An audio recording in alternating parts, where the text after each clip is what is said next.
ഈ വരുന്ന ജൂലൈ 26 ശനിയാഴ്ച ദിവസം പ്രവൃത്തി ദിവസമായിരിക്കും. അതോടുകൂടി തന്നെ നാളെ വിദ്യാഭ്യാസ സ്ഥാപനങ്ങൾക്ക് അവധി ലഭിച്ചേക്കാം. മഴയുടെ ശക്തി ഇനി കൂടുമോ ഇല്ലയോ, അതിൻ്റെ ഏറ്റവും പുതിയ അപ്ഡേഷനാണ് ഇന്ന് നമ്മൾ നോക്കാൻ പോകുന്നത്. വീഡിയോയിൽ മുൻപ് വീഡിയോ ലൈക്ക് ചെയ്യുക, ചാനൽ സബ്സ്ക്രൈബ് ചെയ്യാൻ വേണ്ടി ശ്രമിക്കുക.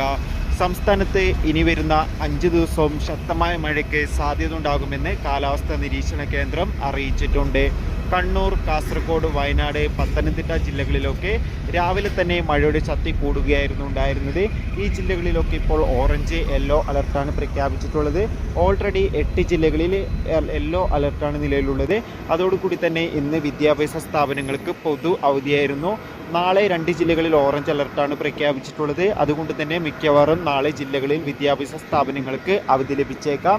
ഇപ്പോൾ ഈ വരുന്ന ജൂലൈ 26 ശനിയാഴ്ച ദിവസം UP ഹൈസ്കൂൾ ക്ലാസ്സുകൾക്ക് പ്രവൃത്തി ദിവസമായിരിക്കുമെന്ന് കൺഫേം ആക്കിയിട്ടുണ്ട്. LP+2 ക്ലാസ്സുകൾക്ക് അവധി ദിവസവുമായിരിക്കും അന്ന് നടക്കുക. കാത്തിരിക്കാം.